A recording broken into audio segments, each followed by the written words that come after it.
God bless the United States of America. What an incredible gathering here today. I want to speak to three groups of people. I want to start by speaking to the American people. This Iranian nuclear deal is catastrophic. It is the single greatest national security threat facing America. If it goes through, there will be three consequences. Number one, the Obama administration will become, quite literally, the world's leading financier of radical Islamic terrorism. If it goes through, over $100 billion will flow directly to Iran, to the Ayatollah Khamenei. And billions of those dollars will go directly to Hamas, to Hezbollah, to the Houthis, to radical Islamic terrorists across the world. And those jihadists will use those billions to murder Americans, to murder Israelis, to murder Europeans. The second consequence of this catastrophic deal is that it abandons 4 American hostages in an Iranian hellhole, including Pastor Saeed Abedini, an American citizen, a Christian pastor, sentenced to 8 years in prison for the crime of preaching the gospel, including former Marine Amir Hekmati, including Washington Post reporter Jason Rezi, and including Bob Levinson. It is a disgrace for this administration to abandon Americans in Iranian hellholes. But the third consequence of this deal going through, if it does, is that it will facilitate and accelerate the nation of Iran acquiring nuclear weapons. There is no greater threat to the safety and security of America. There is no greater threat to the safety and security of Israel than a nuclear Iran. I agree with Prime Minister Netanyahu that a nuclear Iran poses an existential threat to the nation of Israel. And let me be clear, when he says existential, he doesn't mean a bunch of Frenchmen in black berets chain smoking. He means literally going to the very existence of Israel. When Prime Minister Netanyahu addressed a joint session of Congress, a joint session that President Obama boycotted, that Vice President Biden boycotted, that every member of the cabinet boycotted. I participated in a panel discussion with Elie Wiesel, the Nobel laureate, the Holocaust survivor. And Elie Wiesel observed the one threat on the face of the earth capable of murdering 6 million Jews in an instant, in a flash of light, is a nuclear Iran. Elie Wiesel observed, never again means never again.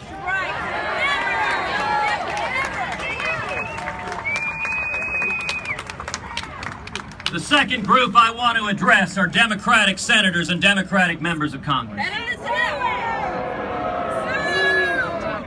Right now, today, 42 Senate Democrats have come out in support of this deal.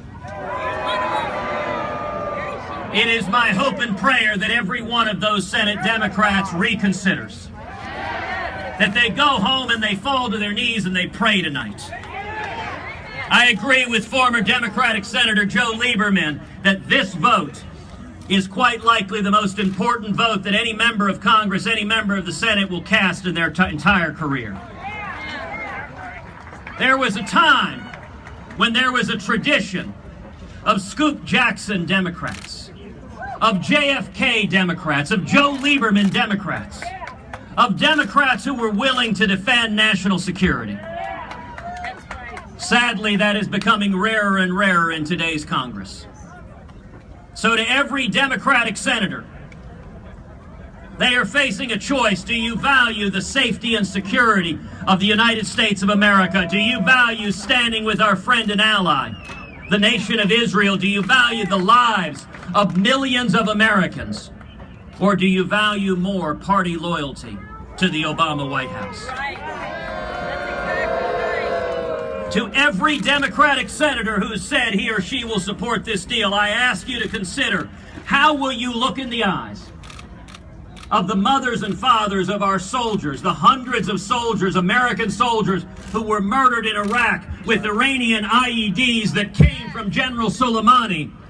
This deal lifts sanctions on General Soleimani. Tell me, if you're a Democratic senator, how you look a mom in the eyes and say, I voted to lift sanctions on the man who murdered your son when he was defending this nation. But beyond that, when we talk about terrorism, it's worth remembering that if this deal goes through, we know to an absolute certainty, people will die. Americans will die, Israelis will die, Europeans will die. Osama bin Laden never had $100 billion.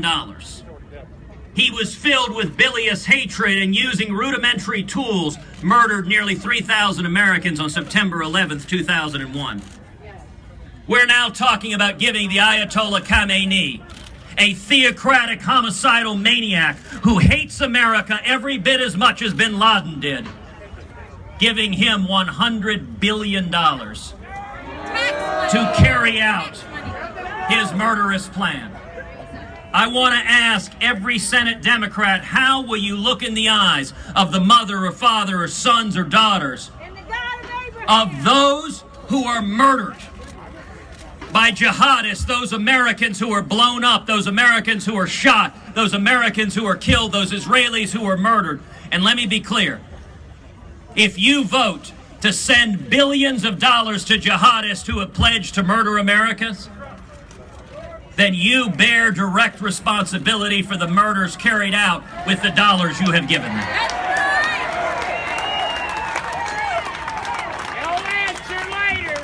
You cannot wash your hands of that blood. And let me say to Republican leadership,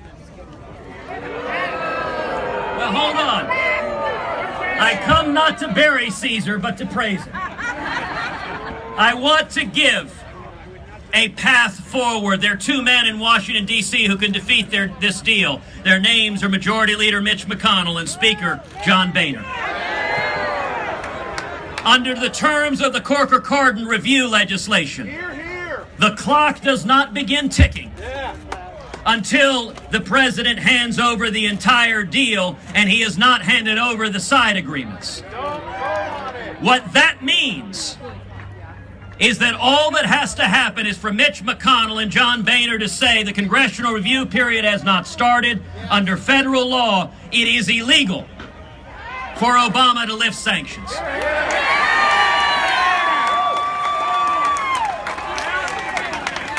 Now, this is a lawless president. So the odds are significant, even if Congress did that, this president would ignore the law and try to lift sanctions. But I want in particular to speak to the CEO and the board of director and general counsel of every financial institution, every bank that is holding frozen Iranian money. If this president behaves illegally and decrees you can hand that money over to Iran, let me tell you now, that does not exempt you from the legal obligation to follow the law. And any bank that listens to this president and releases billions to an international terrorist like the Ayatollah Khamenei will face billions of dollars in civil liability and litigation. And there will come a president who is not named Barack Obama.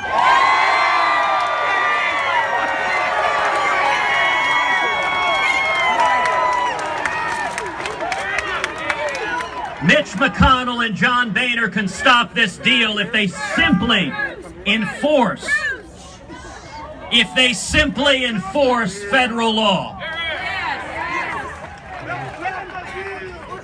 If Iran gets a nuclear weapon, the single greatest risk is they would take that nuclear weapon, they would put it on a ship anywhere in the Atlantic, and they would fire it up straight into the air, into the atmosphere. They would set off what's called an EMP, an electromagnetic pulse. It would take down the electrical grid on the entire eastern seaboard and kill tens of millions of Americans. We can stop that. But if Senate Democrats decide that party loyalty matters more than national security, and if Republican leadership decides that a show vote is more important than stopping this deal, then the single most important issue in 2016 will be stopping Iran from acquiring a nuclear weapon. That's right. And any commander-in-chief worthy of defending this nation should be prepared to stand up on January 20th, 2017, and rip to shreds this catastrophic deal.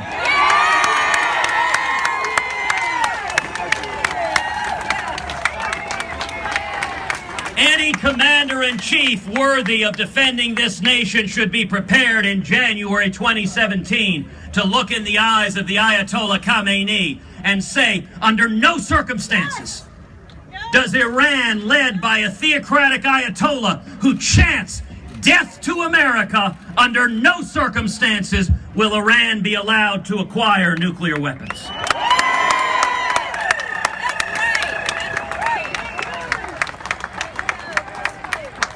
And if Iran will not stop its nuclear program, we will stop it for you.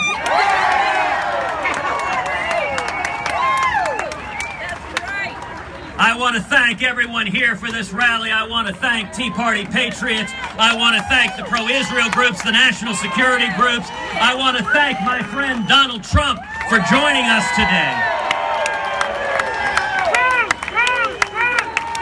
I want to thank the leaders of Congress who are here, and I want to thank the American people. Let's rise up and tell every elected official in Washington, no more talk, no more show votes. Get it done.